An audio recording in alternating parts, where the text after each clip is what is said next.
3, 2, 1, vamos allá. Yo tengo experiencia con el bullying. De hecho, hay un vídeo en el que relato lo que viví más al detalle. Como muchas noches en el primer año de instituto, con 13, 14 años, cuando volví a casa me iba a dormir llorando.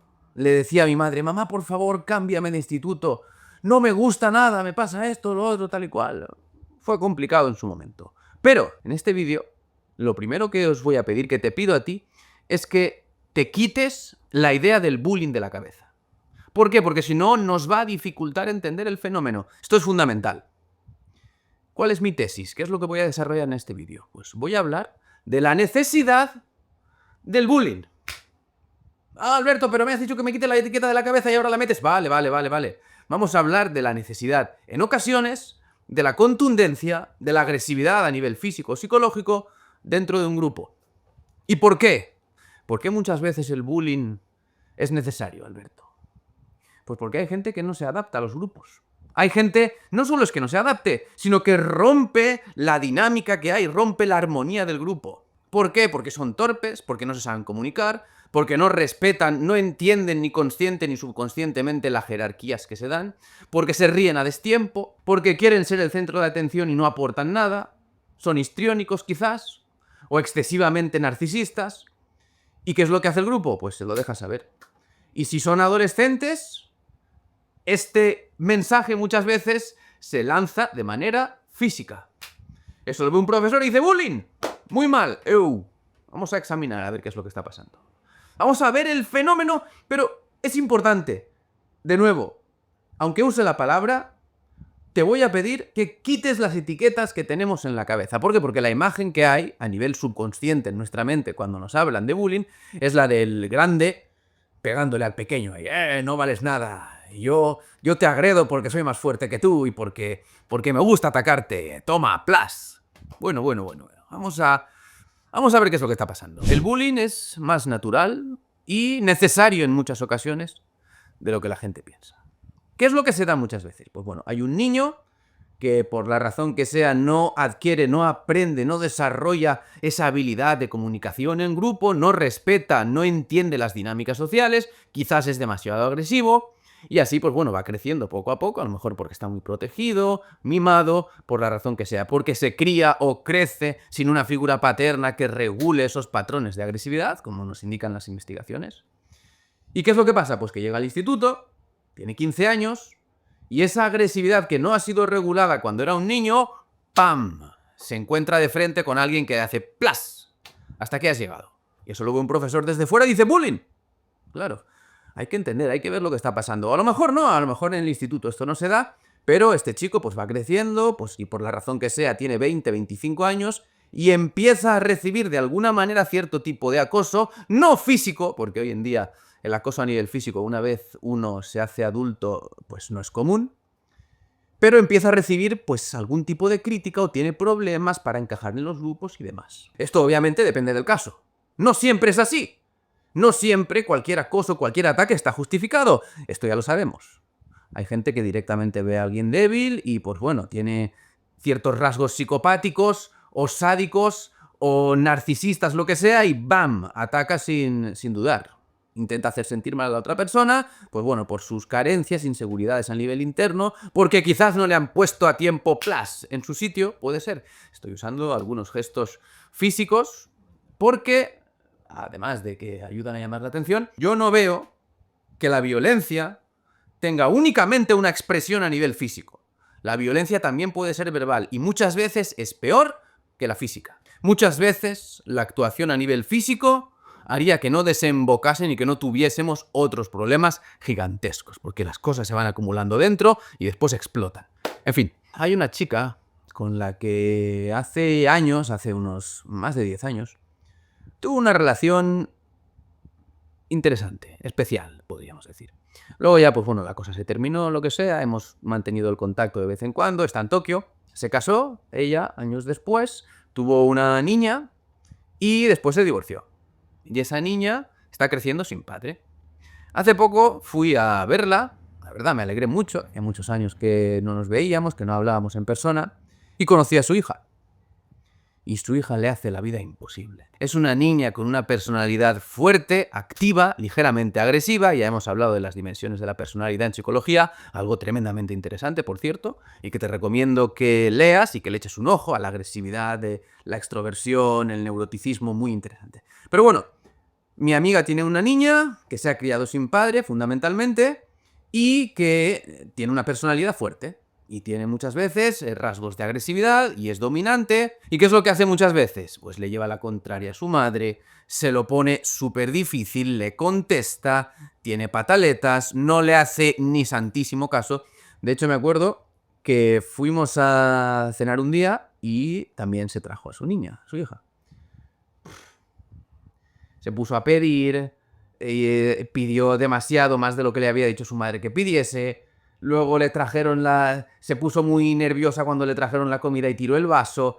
Su madre, mi amiga, se enfadó. No quería que yo la viese enfadada, lo que aumentó la tensión. Luego me acuerdo que tenía clases de chino y estaba con la tablet, estaba jugando y tenía que conectarse a clases de chino, pero no quería hacerlo. Y la madre le dijo, ¡conéctate! Nada, ni puñetero caso. Se lo dijo 2 o 3 veces, al final le tuvo que gritar. Le hizo caso, al final. Pero mi amiga se puso tan nerviosa que se puso a llorar. O sea, un desastre de todas. Problema fundamental número 1. A esa niña no se le ha regulado la agresividad adecuadamente. ¿Por qué? Entre otras cosas, punto fundamental, piedra angular del tema, no hay un padre en ese ambiente que le diga, suficiente ya. Que suba un poquito más de contundencia, esto ya lo sabéis, muchos sois conscientes de esto. La importancia que tiene una figura masculina en este caso en un entorno de crianza para que la niña no desarrolle problemas brutales, porque a lo mejor en ese ambiente ella pues es inteligente, es una niña muy lista. Entonces se sabe desenvolver, se sabe mover arriba y abajo, pero puede que llegue un punto cuando se haga adulta, llegue al instituto, lo que sea, que se dé con la realidad de frente, o que entre en un grupo en el que haya alguien que sí que regule su agresividad de manera más contundente. A este respecto, ¿qué es lo que es muy importante? Pues el deporte. ¿Por qué? Porque te ayuda, te enseña a perder. Fundamental. Eso es lo mejor a nivel psicológico del deporte, sin duda alguna. Para un niño, vamos, muy recomendado. ¿Por qué? Pues porque no siempre puedes ganar y no siempre te puedes salir con la tuya, vas a estar en un grupo, tienes que saber comunicarte, no puedes ser irrespetuoso, mucho menos con los que saben más que tú. Tienes que entender las dinámicas que se dan y ver cómo muchas veces no te puedes salir con la tuya. Así de simple, así de sencillo. Y no puedes ir gritando, no puedes ser agresivo con todo el mundo. Muy importante. Yo tenía un amigo en el colegio, bastante cercano, sobre todo en los primeros años. Luego nos fuimos distanciando poco a poco, pero vivíamos en el mismo bloque de fincas, íbamos al colegio y volvíamos juntos, muchas veces jugábamos por las tardes. En el colegio sufría bullying, muchas veces le acosaban, tuvo muchos problemas. Claro, ¿cuál es el problema que tenía? Pues que era torpe. Era torpe y muchas veces pedante. Caía mal. Así de simple, así de sencillo.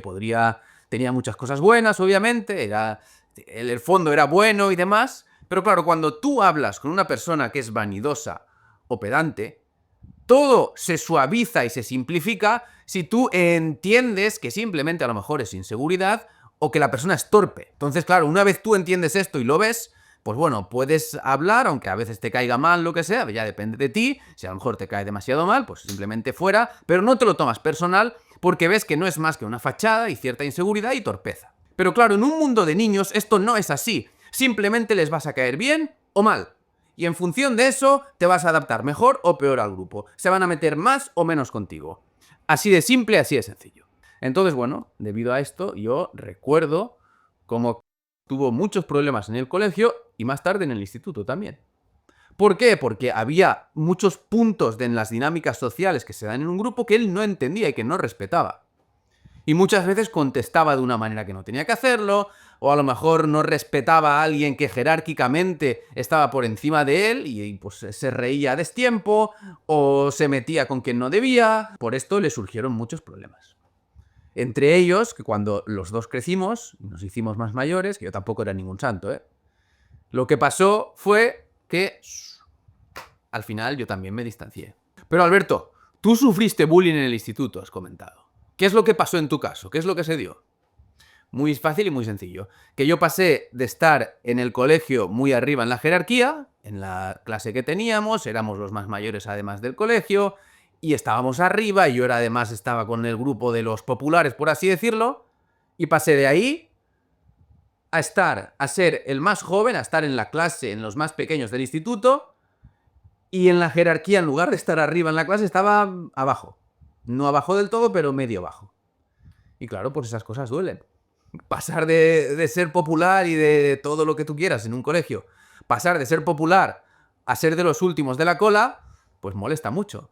Y el problema fundamental era que los que estaban arriba de esa jerarquía en mi clase y en mi instituto cuando yo entré eran los malotes que ejercían un liderazgo torpe a base de la fuerza, a base del tenme miedo y sométete. Era un mal liderazgo, pero a su manera era un liderazgo. Y te tenías que adaptar. Y eso iba en función de tu fuerza y de tu poderío físico, como se da muchísimas veces en los institutos. Y esto hay que entenderlo. Hay que entender que así funcionan los seres humanos. ¿Y por qué? ¿Por qué estas personas ejercían su liderazgo de manera agresiva? Pues porque no tenían otra cosa, eran torpes en los estudios. Y el ser humano está hecho consciente, subconscientemente, por las influencias externas, nuestro ADN, nuestra genética, lo que sea, el ser humano está hecho para escalar en la jerarquía. Y si no se te dan bien los estudios y eres un torpe, en el momento en el que te des cuenta de que eres más fuerte que los demás, o esa personalidad que tienes a nivel agresivo te permite escalar hacia una posición más alta, lo vas a hacer. Pero sin duda alguna. O sea, y esto es lo que hacen los niños. Lo que pasa es que después, una vez uno se va haciendo mayor, te dicen 100 veces que no tienes que reaccionar de manera física, que eso no está bien, que eso es fatal. Si te pasas te llevan a la cárcel. Pues obviamente, una vez pasamos los 18 años, en este juego jerárquico la acción física pasa a tener una importancia minúscula. Pero hasta que tú llegas a los 18 años, que estás en un instituto, que todo es más salvaje, que la gente está de hormonas hasta aquí, que es como si, claro, ya me entendéis, es brutal. Entonces, ¿qué es lo que pasa muchas veces en los institutos? Porque tú tienes a un niño, a un adolescente, que no ha desarrollado adecuadamente, o es un poco torpe, lo que sea, no sabe comunicarse bien en un grupo, no es muy fuerte físicamente, y además a veces tiene en su personalidad puntos de torpeza o de ligera agresividad. Resultado, le van a poner en su sitio rápido. Entonces, claro, esto lo ve un profesor, se ve desde fuera, y la única respuesta que se da es la estigmatización de la violencia física. Los insultos y los puñetazos, eso es lo que está mal. Todo lo demás está bien. Hay que entender, si tú de verdad quieres comprender y quieres de alguna manera que esto deje de darse, tienes que entender todo el iceberg. No puedes decir, mira, ahí arriba hay un hielo, voy a cortar eso y ya está, ya se ha acabado. No, o sea, no va a valer para nada. Por eso es por lo que la inmensa mayoría de estrategias anti-bullying no valen para nada. Para nada. O sea, son tiritas en un brazo, en un miembro que está reventado por dentro. Os voy a poner algunos ejemplos muy interesantes de mi vida diaria. Yo, ya sabéis, estoy en un instituto de chicas dando clases de inglés, aquí en Japón. Y estoy con las del primer año, unas 20, 25 aproximadamente, y el tutor es nuevo. Ha entrado hace un par de meses aproximadamente. Tiene 24 años. Y claro, yo en ocasiones le he visto dirigirse a mí de manera poco respetuosa. Ejemplo, pues saludos que no son devueltos. Hola, buenos días, ¿qué tal? No responde. Hablarse, dirigirse hacia mí de una manera poco propia, porque yo soy más mayor que él, y en Japón el tema de la edad es algo, y el tema de, ya sabéis, en función de la persona con la que hables, tienes que usar un tipo de vocabulario. Y la gramática y las expresiones cambian. Y yo muchas veces le he visto referirse a mí, hablarme de una manera poco frecuente en alguien que es más joven a alguien que es más mayor. Eso sí, el otro día hubo una situación en la que la tensión creció. Y a mí me encantó de cierta manera porque eso, claro, esa lluvia de emociones te hace aprender una vez respiras y piensas. A mí me hace aprender muchísimo y además después lo comparto con vosotros, es brutal. Pero en su momento hubo tensión. ¿Qué es lo que pasó? Pues bueno, yo estoy en la clase, soy un profesor peculiar, ya lo sabéis. No soy el típico que está ahí con el libro, no, yo voy de manera muy creativa. estamos jugando, quiero que se lo pasen bien y al mismo tiempo que aprendan y demás. Muchas son rebeldes, entonces sé lo que tengo que hacer para llamar su atención. El otro día yo estoy dando la clase y yo cuando explico, muchas veces me voy moviendo por el aula y me apoyo en las mesas. Me apoyo en las mesas, o sea que apoyo el culo en la mesa, no me siento en la mesa, pero me apoyo un poco. Obviamente, mesas en las que no hay nadie, no hay ningún estudiante. Termina la clase y delante de todas me dice, Alberto, no te sientes en las mesas. Está prohibido sentarse en la mesa. Y yo le digo, ¿en todas? Incluso en aquellas en las que no hay estudiantes. Sí, no te sientes en ninguna de las mesas. Yo le digo, vale. Claro, fue una manera de dirigirse a mí ligeramente desafiante. ¿Por qué? Pues porque lo hizo delante de las estudiantes. Podía haber acabado la clase y haberme hablado, haberme comentado todo esto de otra manera, con más discreción, pero él quiso hacerlo así. Fue un desafío, consciente o subconscientemente. Y eso, claro, me encendió una pequeña chispa. Y a mí, como a ti, estoy seguro, cuando se enciende una chispa, yo siento como pierdo la empatía y la sensibilidad. Y noto como mi cuerpo, porque yo soy muy sensible a las propias sensaciones de mi propio cuerpo. Tengo amigos, de hecho, que se quedan flipando, pero es verdad. Yo cuando mis niveles del sistema inmune lo tengo más débil, lo siento. Cuando estoy más energético, lo siento. Cuando mi testosterona está más alta, lo siento. Y en ese momento hay una descarga de adrenalina en mí. Él me dice esto y se sale fuera del aula y se queda ahí sentado en una recepción que hay. Y yo siento que he perdido la empatía. Mi sensibilidad baja. Hay una descarga de adrenalina que está haciendo que yo entre en el modo pelea o huida. Cuando era niño y yo entraba, me pasaba esto, y no podía ni pelear ni huir, lloraba. Porque soy una persona sensible y esta descarga emocional no la entendía demasiado y lo expresaba de esa manera. Pero ahora, siendo más adulto, mi cerebro dice, Alberto, algo de pelea. Algo de pelea, aunque no sea... Es mi modo normal, es el modo normal de... Va a ser bueno para el grupo, de hecho. Entonces yo acabo de recoger las cosas de mi mochila y demás, me salgo fuera y voy directamente, había más gente y demás, y voy directamente a la recepción y le digo, ese tipo de cosas que me has dicho ahí dentro, no me lo vuelvas a decir delante de los estudiantes. Me llamas, me lo dices de tú a tú, de persona a persona. Y él me dijo, vale, ok.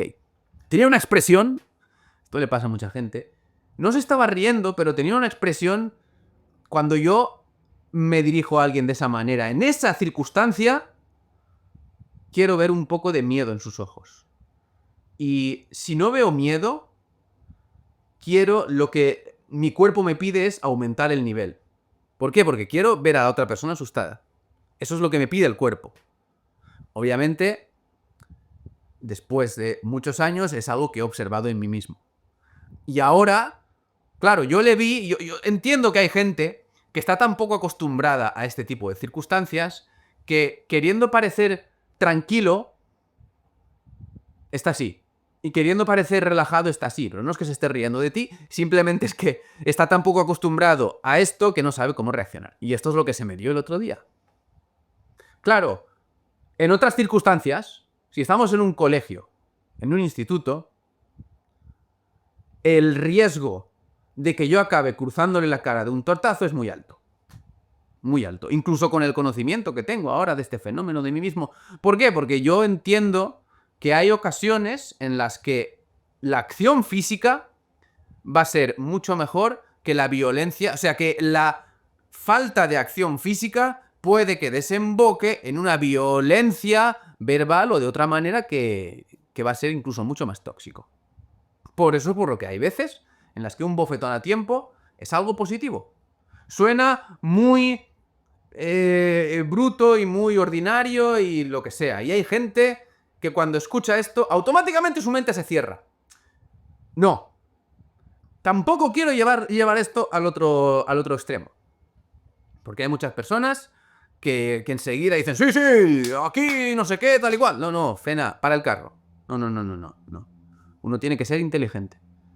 No le doy un bofetón, pero sí que le dejo las cosas claras de una manera más sutil. En ocasiones se da. Hay gente que no entiende este tipo de cosas hasta que no le cruzas la cara. Vamos con otro ejemplo muy interesante. Ya sabéis que estoy en una academia de japonés. Y hace unos 3 meses, en este último nivel que acabo de superar, cada nivel dura unos 3 meses aproximadamente, hace unos 3 meses, tras 2 semanas después de iniciar el curso, llega un alumno nuevo. Un alumno que venía de otro nivel, que estaba en el nivel 7 y lo metieron en nuestra clase por la razón que sea, que de hecho hay una razón que ahora os relataré, lo metieron en el nivel 9 con nosotros, que somos una clase un poquito más adulta que aquella en la que estaba. ¿Por qué le metieron en nuestra clase? Porque tuvo un problema en el nivel 7. ¿Qué tipo de problema tuvo? Hizo una broma a destiempo a una alumna y esto le generó un problema. Hubo mucha tensión, la alumna se enfadó y a él le movieron al nivel 9. ¿Cómo nos enteramos en la clase de esto? Porque nos lo dijo él. Así, de manera... Claro. Y yo, cuando escucho que nos está diciendo esto, cuando le veo comportarse, cuando veo algunas de las respuestas que tiene, digo, vale, este es un tío torpe. Este es torpe. Y este va a generar problemas. O va a romper un poco la armonía de la clase. Y así es como pasó. Muchas veces responde a destiempo, es irrespetuoso sin darse cuenta. Incluso un día yo me enfadé un poco con él. ¿Qué es lo que pasó? Pues que estoy hablando yo con la profesora, un amigo checo y yo estamos hablando con la profesora y de repente él suelta, ¿podemos seguir? Pues claro, estábamos hablando con la profesora de un tema, nosotros vamos aprendiendo gramática, entonces nos habíamos detenido en una conversación que no tenía nada que ver con la gramática, pero bueno, era ligeramente interesante también. Nada, 2 minutos. Y estábamos ya en la tercera hora o algo así, él estaba cansado, y de repente suelta, ¿podemos seguir y dejar este tema? En japonés todo esto, obviamente. Y entonces yo automáticamente, claro, le tengo que poner en el sitio. ¿Por qué? Pues porque es una manera de comunicarse mala para el grupo. Demasiado a destiempo, torpe y agresivo. Entonces yo le contesto y le digo, maleducado. Eso es de ser maleducado. ¿Por qué tienes esa respuesta? Una cosa así. Y él ya no contesta y, claro, hubo un poco de tensión. Se subió el nivel de tensión en la clase. Y muchas veces en las reacciones y al hacer los ejercicios quiere caerme bien a mí. Y yo lo entiendo. Y yo sé qué es lo que va buscando. Pero muchas veces, como no tiene la sensibilidad necesaria y es torpe, porque es torpe como él solo, mete la pata demasiado. Con otros estudiantes, interrumpe, tiene una voz demasiado histriónico en ocasiones. El otro día nos vamos a ver una exposición de los de... Nosotros estamos en el nivel 9. Cada nivel son 3 meses. Estamos en el nivel 9, vamos a ver una exposición de los del nivel 6. Al terminar las exposiciones, delante de todos, damos algo de feedback. Y yo, pues bueno, digo, pues me gusta esto, lo otro, no sé cuál, podría incluirse esto otro, tal, pues bueno, damos feedback. Y a él, su feedback fue algo así como, esta vez no lo habéis hecho bien, estabais demasiado nerviosos probablemente, pero vais a poder ir mejorando y con el tiempo seguro que la práctica hace que no falléis y metáis la pata tantas veces. O sea, fue horroroso. Mi compañero americano que le estaba escuchando se echaba las manos a la cabeza. Luego una china que tenemos en clase, que tiene 100.000 veces más sensibilidad que él, pasó ella a dar feedback y dijo, me habéis resultado fantásticos, me gusta mucho. Y entonces luego yo también dije, lo habéis hecho muy bien, me gusta esto tal. Claro, enfócate en lo que han hecho bien. No solo cojas la vara y les pegues. ¿Quién eres tú para hacer esa crítica tan agresiva? Hay gente que no entiende. Claro, estamos en un instituto, estamos en otro entorno, y esta persona va a tener problemas. Y si el profesor no tiene la sensibilidad y no entiende estas dinámicas que se dan en los grupos, va a pensar que es que la gente es mala y estos niños son malos que atacan a este otro que no sé qué. ¿Entendéis lo que os quiero decir? De nuevo, no siempre esto significa que esté justificado cualquier ataque. Hay gente que directamente es sádica o tiene puntos de psicopatía y quiere hacer sufrir a los demás porque sí, además es muy inteligente, se sabe mover muy bien en los grupos y hace sentir mal a aquellos que directamente él siente que son más débiles que él, entra en ese papel de depredador, la otra persona se convierte sin darse cuenta en una presa y pues le hace la vida imposible. Esto también se da muchas veces. Sin duda alguna, se da muchísimas veces. Pero uno tiene que observar. Y este tipo de comportamientos, también hay que decirlo, este tipo de comportamientos así sociopáticos, psicopáticos, cuando hay más personas alrededor, cuando es un grupo más grande, son muchísimo más fáciles de detectar. Los grupos, la mente del grupo, la mente de la gente, el otro, a lo mejor tú no te das cuenta de lo que está pasando entre estos dos, pero tu amigo sí que lo ve. Y como tu amigo lo ve, te lo comenta. Y entonces tú lo ves. Y hay otro que también lo ha visto. Y ahí es cuando puedes ir a decirle a ese que está abusando del otro, ¿qué está pasando aquí? Muchas veces esto en las organizaciones de trabajo, lo que sea, pues no es posible. Porque la relación humana está muy castrada. Está muy limitada.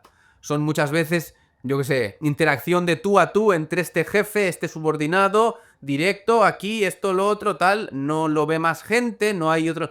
Y esto complica. A lo mejor esa persona no puede ser, no hay nada que puedas hacer porque en un grupo, en un entorno más natural, tú sí que puedes, por así decirla, unirte a los demás y desbancar a este que está por encima de ti, lo que sea. Las dinámicas cambian y se facilitan muchas cosas. En una empresa a lo mejor hay uno que está tan por encima y es un imbécil de tal calibre que da igual que tú estés por debajo, intentes unirte con tus compañeros, va a ser muy complicado. Se complica todo más. Pero esto hay que entenderlo, amigos. Habréis escuchado muchas veces que en grupos de mamíferos, sobre todo, monos, lobos, o chimpancés, ya sabéis, se ataca al más débil. Pero esto no es así. Se ataca al que no se adapta, al inadaptado, al que no entiende la dinámica del grupo. A ese es al que se ataca. Porque los más débiles en las manadas y en los grupos son los cachorros. A las crías no se las ataca. Los animales saben muy bien y entienden todo esto que hemos comentado perfectamente, sin necesidad de ver este vídeo. Pero en nuestro entorno donde vivimos hoy en día está todo hecho un desastre. Y si a esto le sumas la comunicación hoy en día a través de las redes, la estigmatización de todo tipo de acción física, de esto está mal, tal y cual, la propaganda, los carteles, el imaginario que nos han metido, tú sumas todo esto y es el desastre padre. Pero sin duda alguna, la gente no tiene ni puñetera idea, por eso es por lo que esto sigue pasando. No se ve, claro, porque hoy en día, gracias a YouTube o a las redes, puedes tener a un inadaptado que se convierta en un líder. Que se convierta, porque claro, un influencer, por así decirlo, una persona a la que sigue mucha gente, es, de alguna manera, en este mundo moderno en el que vivimos, es un líder. Es una persona a la que el grupo va a escuchar y que genera esa atención. Esto ya lo comentamos. El líder genera atención en los demás. Y en las redes, aquel que genera mucha atención, subconscientemente nuestra mente lo entiende o lo interpreta como algún tipo de liderazgo. Es una persona que está en una posición elevada y demás, tal y cual. Y esto todavía complica más. Ese inadaptado se hayan dado las circunstancias de que se convierta en un líder. Y no tiene las características para serlo desde ningún punto de vista. Pero es capaz de generar cierto tipo de atención. Lo peor que te puede pasar en un grupo es no entender las dinámicas sociales, consciente o subconscientemente. Nada más, chicos. Esto ha sido todo en este vídeo. Esperamos que os haya gustado. Si quieres tener una llamada conmigo, te dejo el link en la descripción. Es un servicio nuevo que estoy ofreciendo. Ya sabéis, a mí hay 3 cosas que me encantan, que son la reflexión. Entiendo como reflexión la reflexión a nivel emocional sobre una persona, sus circunstancias y demás, ya sabéis. Me encanta. La comunicación y el entrenamiento. Si tú sientes que te puedo ayudar, que necesitas esa conversación conmigo, tienes ese servicio disponible. Es un servicio, obviamente, y vas a tener varias opciones. No es gratuito, lo siento, pero no es gratuito. Principalmente porque cuando ofreces algo gratuito, la gente te suele escuchar menos. Punto número 1 y punto número 2, porque me ayuda eso a mi vida diaria a desarrollar, obviamente, pues por el tema del dinero, ya lo sabéis. ¿Soy un poco directo? Sí. ¿No uso estrategias modernas de marketing? No. pero bueno, me siento así más a gusto conmigo mismo. Lo dicho, nada más. A entrenar.